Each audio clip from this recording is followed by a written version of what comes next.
Gopalganj online স্কুলের পক্ষ থেকে সবাইকে স্বাগত জানাই। আমি স্বপ্না ভট্টাচার্য, সহকারী শিক্ষক, 27 নম্বর কাশিয়ানী মডেল সরকারি প্রাথমিক বিদ্যালয়। তো কেমন আছো বন্ধুরা? তোমরা নিশ্চয় ভালো আছো সবাই। হ্যাঁ, সাপ্তাহিক রুটিন অনুযায়ী আমি আজও এসেছি তোমাদের সাথে ক্লাস নেওয়ার জন্য। আজ পঞ্চম শ্রেণীর শিক্ষার্থীদের ক্লাস নেব। পঞ্চম শ্রেণীর শিক্ষার্থীদের গত সপ্তাহে আমি শতকরা থেকে ক্লাস নিয়েছিলাম।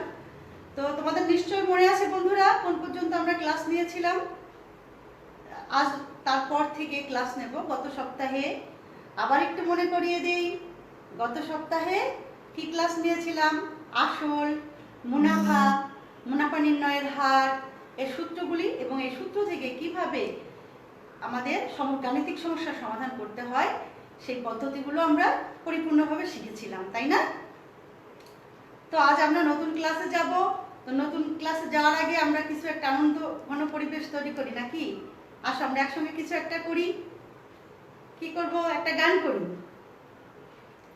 নতুন বাংলাদেশ গড়ব মোরা, নতুন করে আজ শপথ নিলাম, নবজীবনে ফুল ফোটাবো, প্রাণে প্রাণে আজ দীক্ষা নিলাম। নতুন বাংলাদেশ গড়ব মোরা, নতুন করে আজ শপথ নিলাম। মাটি আর মানুষের সমন্বয় সাধনে সুখ আর সমৃদ্ধি আসবে জীবনে। মাটি আর মানুষের সমন্বয় সাধনে সুখ আর সমৃদ্ধি আসবে জীবনে। এগিয়ে যাব সম্মুখের পানে, স্রষ্টার কাছে শক্তি নিলাম। নতুন বাংলাদেশ গড়ব মোরা, নতুন করে আজ শপথ নিলাম। হ্যাঁ বন্ধুরা, আমরা নতুন করে শপথ নেব নতুন বাংলাদেশ গড়ার প্রত্যয়ে।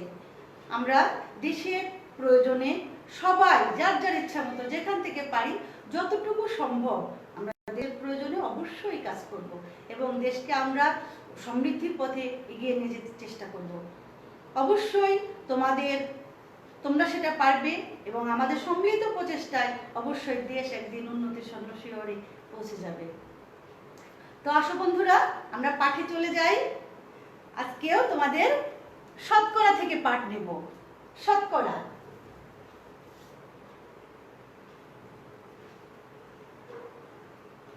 গতদিনও তো আমি তোমাদের শতকরা থেকে পাঠ নিয়েছিলাম। শতকরা থেকে তোমরা বিভিন্ন গাণিতিক সমস্যা কিভাবে সমাধান করতে হয় অনেকেই আমি দেখেছি মেসেঞ্জারে বাড়ির কাজ জমা দিয়েছো এবং অধিকাংশ আমার শিক্ষার্থীদেরই সঠিক হয়েছে। এজন্য যারা বাড়ির কাজ জমা দিয়েছো তাদেরকে আমি অসংখ্য অসংখ্য ধন্যবাদ জানাই। আর যারা বাড়ির কাজ জমা দাওনি তাদেরকে অনুরোধ করব তোমরা ক্লাস দেখার পাশাপাশি অবশ্যই বাড়ির কাজটাও করবে এবং মেসেঞ্জার বক্সে বাড়ির কাজটা জমা দিবে। তো চলো বন্ধুরা, আমরা ক্লাসে চলে যাই। আমরা গতদিন ক্লাসে যেগুলো শিখেছিলাম এর পরবর্তীতে আছে শতকরা লাভ এবং ক্ষতি সংক্রান্ত সমস্যা। লাভ ক্ষতি আমরা কিভাবে নির্ণয় করতে পারি? লাভটা কি জিনিস? ধরো তুমি একটা দোকানে গিয়ে 5 টাকায় একটা কলম কিনলে, তারপর তুমি সেটা 6 টাকায় বিক্রি করলে, তাহলে কি হলো? সেটা লাভ হলো। কত টাকা লাভ হলো? 1 টাকা লাভ হলো। এভাবে আমাদের ক্রয় মূল্য, আমরা যে টাকা দিয়ে কিনলাম, আমরা যে টাকা দিয়ে কিনি এটাকে কি বলে? ক্রয় মূল্য। যে টাকা দিয়ে আমরা কোনো জিনিস ক্রয় করব সেটাই হচ্ছে ক্রয় মূল্য। আর যে টাকা দিয়ে আমরা কোনো জিনিস বিক্রি করব, যে টাকায় বিক্রি করতে পারবো সেটা হচ্ছে বিক্রয় মূল্য। সেটা কি? বিক্রয় মূল্য। এবার ক্রয় মূল্য যদি বিক্রয় মূল্য অপেক্ষা বেশি হয়ে যায়, ধরো তুমি 5 টাকা দিয়ে একটা জিনিস কিনলে, 5 টাকা দিয়ে কিনলে 7 টাকায় বিক্রয় করলে, তাহলে কি হলো? 5 টাকা দিয়ে কিনে 7 টাকায় বিক্রয় করলে, তখন কি হলো? তোমার লাভ হলো, 2 টাকা লাভ হলো। কিন্তু তুমি 7 টাকা দিয়ে কিনে যদি 5 টাকায় বিক্রয় করো তাহলে কি হবে বন্ধুরা? ক্ষতি হয়ে যাবে, তাই না? তাহলে ক্রয় মূল্য অপেক্ষা যদি বিক্রয় মূল্য বেশি হয় সেক্ষেত্রে হবে লাভ, আর বিক্রয় মূল্য অপেক্ষা যদি ক্রয় মূল্য বেশি হয় সেক্ষেত্রে হবে ক্ষতি। সুতরাং আমাদের লাভ ক্ষতি কিন্তু সবসময় ক্রয় মূল্যের উপরে নির্ভর করবে। আমরা কি দিয়ে কিনলাম এটার পরে আমার লাভ ক্ষতি নির্ভর করবে। আমি যদি বেশি টাকায় বিক্রি করতে পারি আমার কি হবে? লাভ হবে। যদি কম টাকায় বিক্রি করতে পারি আমার ক্ষতি হয়ে যাবে। সুতরাং আমাদের লাভ ক্ষতি নির্ভর করবে ক্রয় মূল্যের উপরে। আচ্ছা বন্ধুরা, আমরা বইয়ে চলে যাই। দেখো বইয়ে তোমাদের এই লাভ ক্ষতি সংক্রান্ত বেশ কিছু সমস্যা আছে। এখন এই লাভ ক্ষতির শতকরা হারটা আমরা কেমন ভাবে নির্ণয় করতে পারি, কিভাবে আমরা লাভ ক্ষতি সংক্রান্ত শতকরা কিভাবে বের করতে পারি? তো বন্ধুরা দেখো, আমরা যদি 50 টাকা একটা জিনিস কিনে 58 টাকায় বিক্রি করি, 50 টাকা একটা জিনিস কিনলাম 58 টাকায় বিক্রি করলাম, শতকরা কত লাভ হলো? এক্ষেত্রে কি লাভ হচ্ছে? তো 50 টাকায় কিনলাম 58 টাকায় বিক্রি করলাম, তাহলে কি হচ্ছে? লাভ হচ্ছে। কত লাভ হচ্ছে সেটা এবারে আমরা দেখব। 50 টাকায় কিনলাম 58 টাকায় বিক্রি করলাম, তাহলে আমার লাভ হলো কয় টাকা? 58 বিয়োগ 50 সমান কয় টাকা লাভ হচ্ছে? 8 টাকা। আর আমরা একটু আগে বললাম লাভ ক্ষতি কিসের উপর নির্ভর করে? ক্রয় মূল্যের উপরে। লাভ ক্ষতি কিসের উপরে নির্ভর করে? ক্রয় মূল্যের উপরে। সুতরাং 50 টাকায় লাভ হয়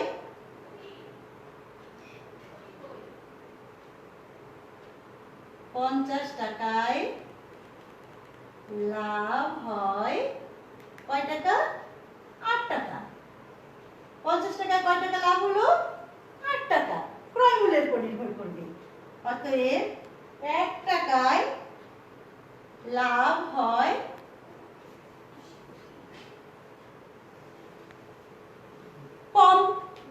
কম, সুতরাং 50 ভাগে 8 ভাগ। এবার কত টাকায়? শতকরা মানে 100। আমরা আগের দিনে কিন্তু জেনেছিলাম 100 টাকায় লাভ হয় 8 গুণন 100 ভাগ কত? 50। 50 দুয়ে 100 সমান 8 দুয়ে 16 টাকা। কত টাকা হলো?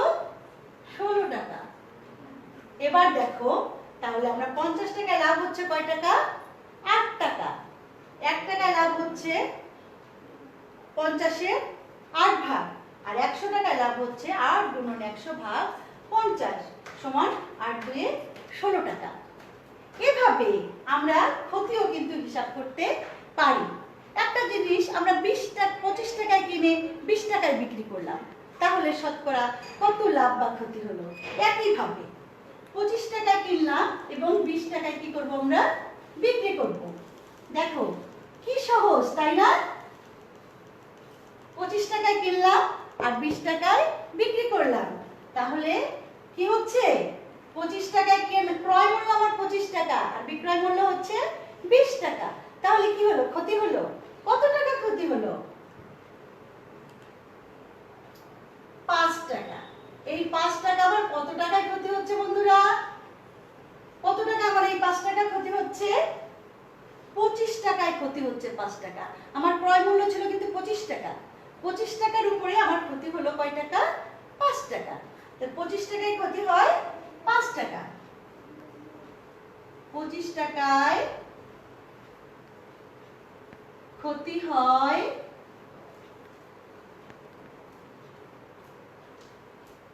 কয় টাকা?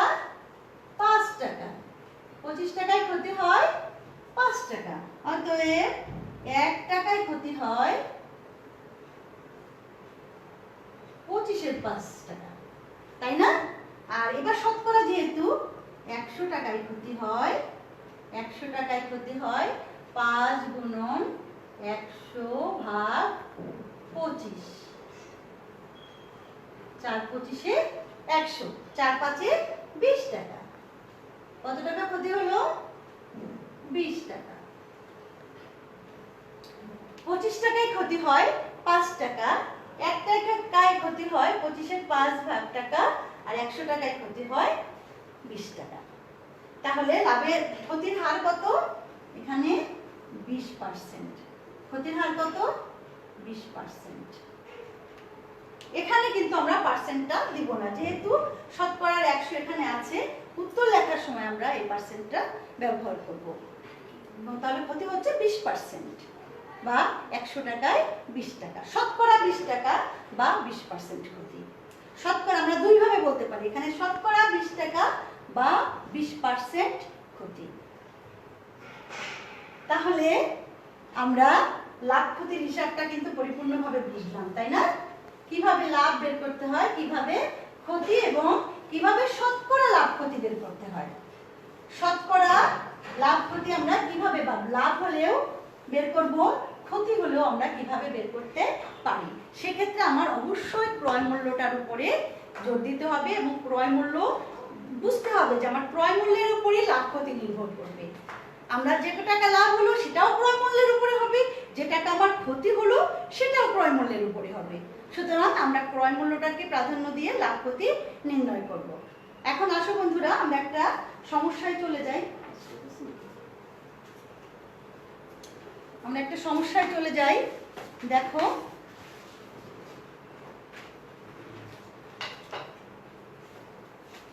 সমস্যাটা আমরা একটু মনোযোগ সহকারে দেখব।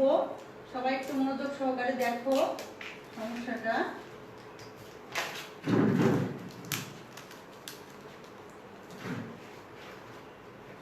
দেখো, একজন বিক্রেতা কৃষকের কাছ থেকে এক ঝুড়ি সবজি কিনে, একজন বিক্রেতা কৃষকের কাছ থেকে এক ঝুড়ি সবজি কিনে 40% লাভে, 40% লাভে কত টাকায় বিক্রি করলো?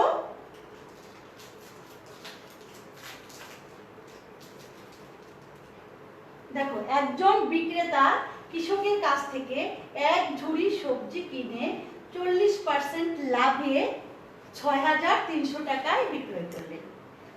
একজন বিক্রেতা কৃষকের কাছ থেকে এক ঝুড়ি সবজি কিনলেন। আমাদের অনেকেরই প্রতিবেশী, অভিভাবক, অনেকেই সবজি বিক্রেতা আছেন। এরকম যে কোনো সমস্যা, যে একজন বিক্রেতা কৃষকের কাছ থেকে এক ঝুড়ি সবজি কিনে 40% লাভে 6300 টাকায় বিক্রয় করলেন। এখন 40% লাভে বিক্রয় মূল্য কত? 40% লাভ মানে কি? এখানে আমার ক্রয় মূল্য ছিল কত? 100 টাকা। ক্রয় মূল্য ছিল 100 টাকা। তাহলে 40% লাভে আমার বিক্রয় মূল্য কত হবে? 40% লাভে বিক্রয় মূল্য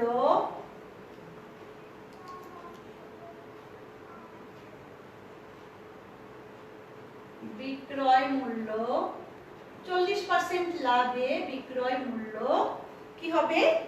লাভ যেহেতু, তাহলে কি বাড়বে না? 100 টাকা যদি ক্রয় মূল্য হয়, 40% লাভে বিক্রয় মূল্য কত হবে? 100 যোগ 40, এত টাকা। 100 যোগ 40 টাকা সমান কত? 140 টাকা। 40% লাভে বিক্রয় মূল্য কত হবে? 140 টাকা। 40% লাভ, তাহলে ক্রয় মূল্য যদি আমার 100 টাকা হয়, বিক্রয় মূল্য হবে 140 টাকা। এখন আমার দ্বিতীয় সমস্যাটি কি? সবজির ক্রয় মূল্য কত ছিল? সবজির ক্রয় মূল্য কত ছিল? এখন আমার ক্রয় মূল্য বের করতে হবে।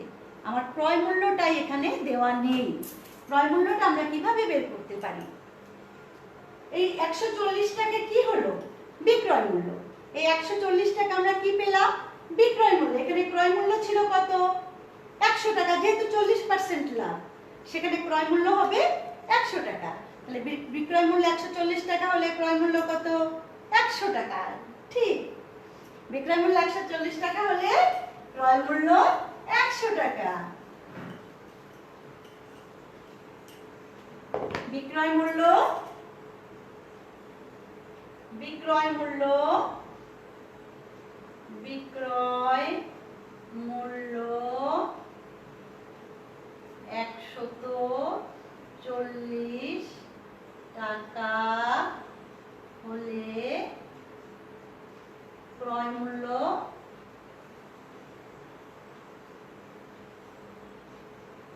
কত টাকা?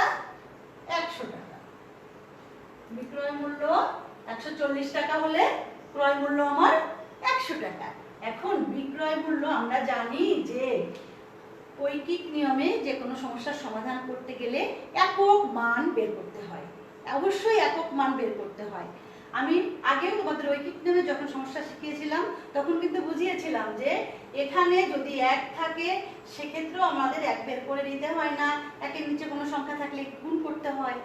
আর এখানেও যদি 1 থাকে এখানে 1 না থেকে যদি এখানে 1 থাকে সেক্ষেত্রে আমাদের কি করতে হয়?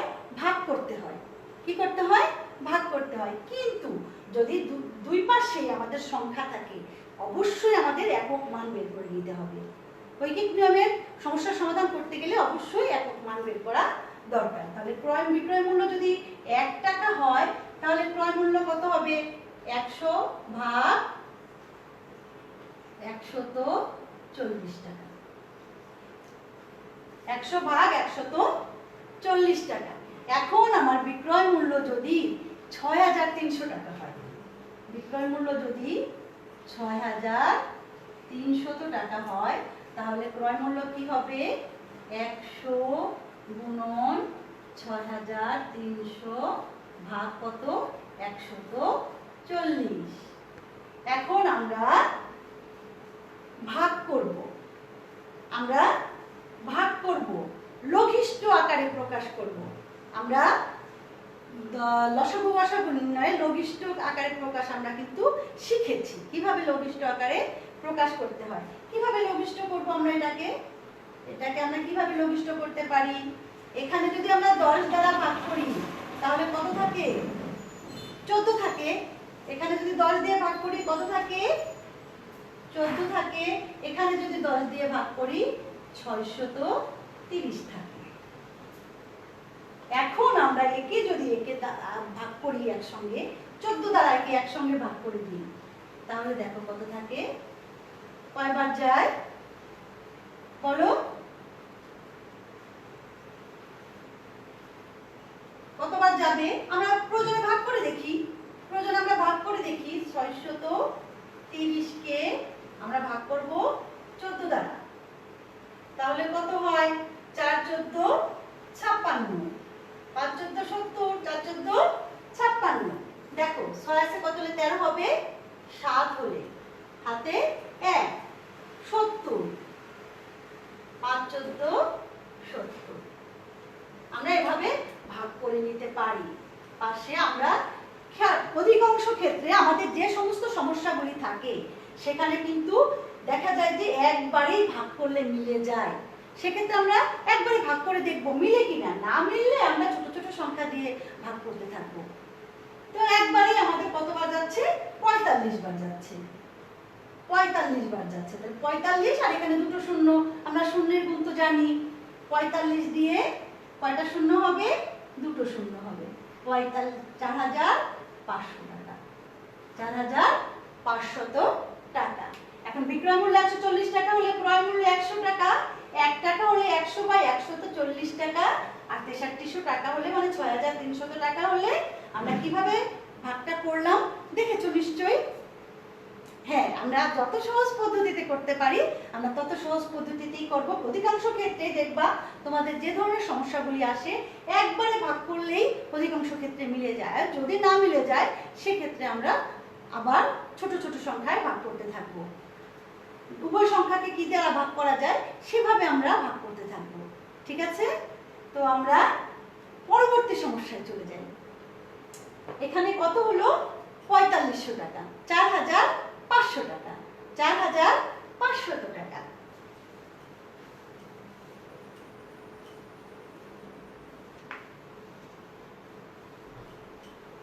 দেখো আমাদের সমস্যাটা কি ছিল? একই হার মুনাফায় ক্রয় মূল্য 9000 টাকা হলে বিক্রয় মূল্য কত হতো?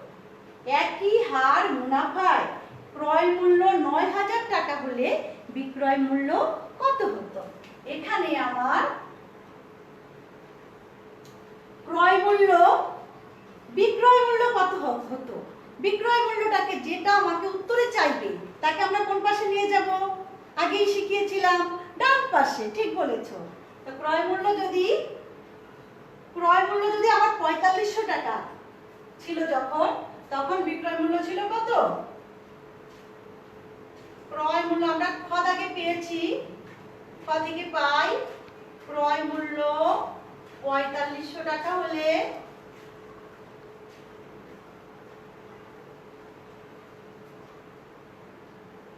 বিক্রয় মূল্য কত? বিক্রয় মূল্য ক্রয় মূল্য 4500 টাকা হলে বিক্রয় মূল্য কত? আমরা ওই যে লাভ 40% লাভে বিক্রয় করে হয়েছিল কত? আমাদের একই লাভ, হার মুনাফায়, কিন্তু একই হার মুনাফায় যখন ক্রয় মূল্য 4500 টাকা তখন বিক্রয় মূল্য হচ্ছে 6300 টাকা। এবার ক্রয় মূল্য যখন 1 টাকা তখন বিক্রয় মূল্য কি হবে? অবশ্যই কম হবে, তাই না? যখন ক্রয় মূল্য 1 টাকা হবে তখন বিক্রয় মূল্য অবশ্যই কমে যাবে। সেক্ষেত্রে কি 6300 ভাগ 4500 টাকা। এইবার আমার ক্রয় মূল্য বলেছে কত? 9000 টাকা। ক্রয় মূল্য এখানে দেওয়া আছে 9000 টাকা হলে বিক্রয় মূল্য কত হবে? ক্রয় মূল্য যদি 9000 টাকা হতো তাহলে বিক্রয় মূল্য হতো 6300 গুণন 9000 ভাগ এই 4500, 4500। এখানে আমরা শূন্যের গুণে জানি এই দুটো শূন্য অর্থাৎ 100 দিয়ে ভাগ, এই দুটো শূন্য অর্থাৎ 100 দিয়ে ভাগ, দুটো শূন্য আমাদের চলে যাচ্ছে। আর 45 2 দিয়ে গুণ করলে হচ্ছে 90। 45 2 এ 90। আমরা খুব সহজেই ভাগটা করে ফেলতে পারছি। 45 2 এ 90, আর এখানে দুটো শূন্য, এখানে দুটো শূন্য, অর্থাৎ 100 দ্বারা ভাগ করলে উভয় সংখ্যায় বাদ চলে যাবে। তাহলে একবার আমাদের 45 4500 কে 2 দ্বারা গুণ করলে হচ্ছে 9000। তাহলে আমরা এখন কি করব? এই সংখ্যাকে এই সংখ্যা দিয়ে গুণ করে দেব।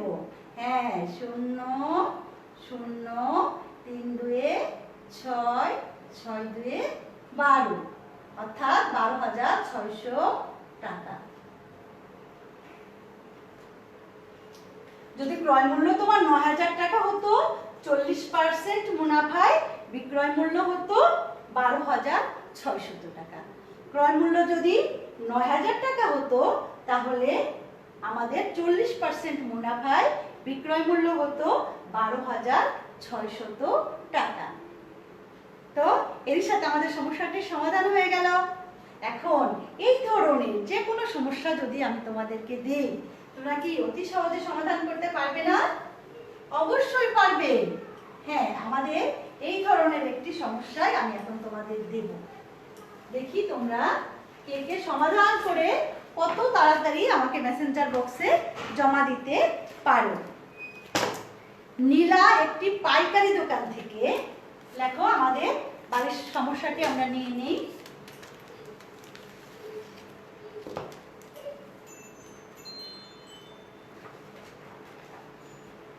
নীলা, হ্যাঁ বন্ধুরা ঝটপট লিখে নাও, সবাই খাতা কলম ধরো। নীলা একটি পাইকারি দোকান থেকে, আমরা একটা সমস্যা তৈরি করি। পাইকারি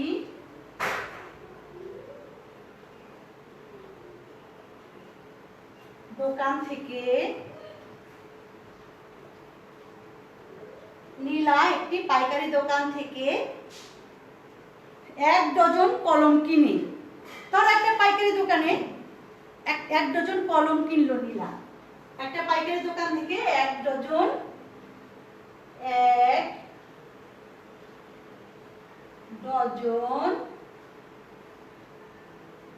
কলম কিনে, নীলা একটি পাইকারি দোকান থেকে 1 ডজন কলম কিনে 5% মুনাফায় 5% মুনাফায় নীলা একটি পাইকারি দোকান থেকে একটা এক ডজন কলম কিনে 5% মুনাফায় 735 টাকায় বিক্রয় করলো। কত টাকায়? 735 টাকায়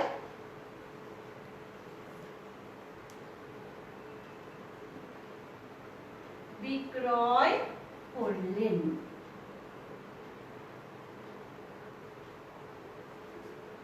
অতি সহজ একটা অঙ্ক। তোমরা এক ডজন কলম প্রায় কিনে থাকো।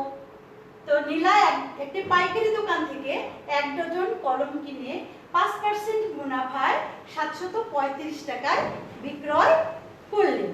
এখন আমরা তিনটি সমস্যার মধ্যে থেকে তৈরি করি। একটা সমস্যা কি তৈরি করা যায়? নীলা একটি দোকান থেকে এক ডজন কলম কিনে 5% মুনাফা। 5% মুনাফা কথাটার অর্থ কি? 5% মুনাফা বলতে কি বুঝো? 5% মুনাফায় বলতে কি বুঝো? 5% মুনাফা মানে কি? এর আগে কিন্তু তোমাদের আমি এই ধরনের সমস্যা শিখিয়েছি। এখন দ্বিতীয় প্রশ্ন, আমাদের এখানে বিক্রয় মূল্যটা দেওয়া আছে। বিক্রয় মূল্যটা দেওয়া আছে, ক্রয় মূল্য কত ছিল আমরা বের করব। আগেই আমরা এই ধরনের একটি সমস্যা করেছি, সমাধান করেছি। এটা আমরা বের করব ক্রয় মূল্য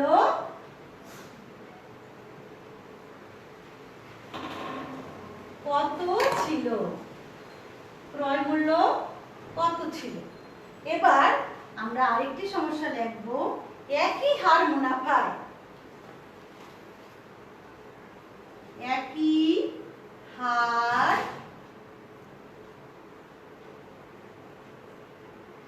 মুনাফায় যদি ক্রয় মূল্য যদি ৩৮৭৫ টাকা হতো, ৩৮৭৫ টাকা হতো,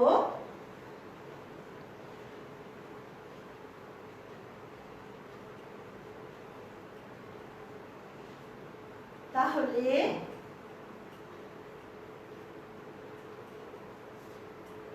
বিক্রয় মূল্য কত হতো?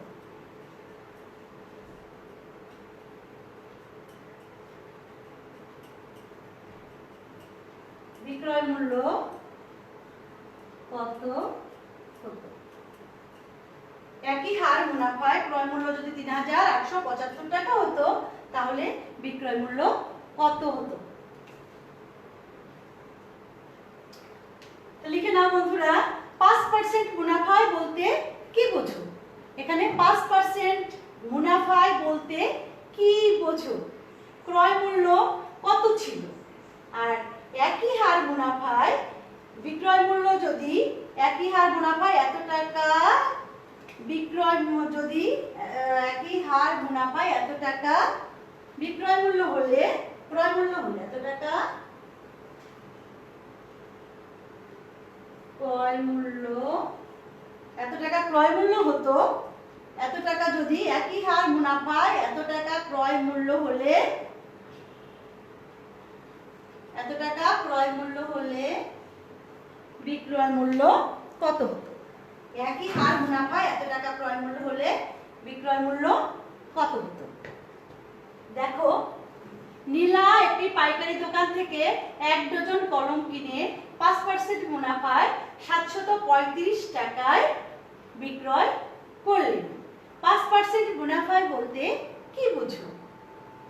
ক্রয় মূল্য কত ছিল? আর একই হার মুনাফায় ৭৮৭৫ টাকা ক্রয় মূল্য হলে বিক্রয় মূল্য কত হতো? তো আমরা এই সমস্যাটার সমাধান করে অতি দ্রুত মেসেঞ্জার বক্সে জমা দেব। ঠিক আছে বন্ধুরা, পরবর্তী ক্লাসে আবার তোমাদের সাথে দেখা হবে।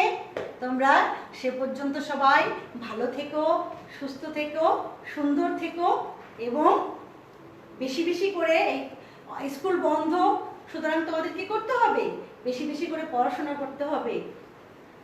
স্কুলে থাকলে সারাদিন তোমরা কি পড়াশোনা করতে না? সেই পড়াশোনাটা অবশ্যই বাসায় বসে করবে। আর অনলাইনে ক্লাসগুলো তোমরা জানো, সংসদ টিভিতে এখন নিয়মিত ক্লাস হচ্ছে। তারপর তোমরা তোমাদের বাংলাদেশ বেতারে ক্লাস হচ্ছে, আর এই আমাদের গোপালগঞ্জ অনলাইন স্কুলের ক্লাসগুলো তোমরা অবশ্যই দেখবে এবং তোমরা বাড়ির কাজগুলো নিয়মিত করতে থাকবে। তোমরা সবাই ভালো থেকো, সুস্থ থেকো, সুন্দর থেকো। ধন্যবাদ।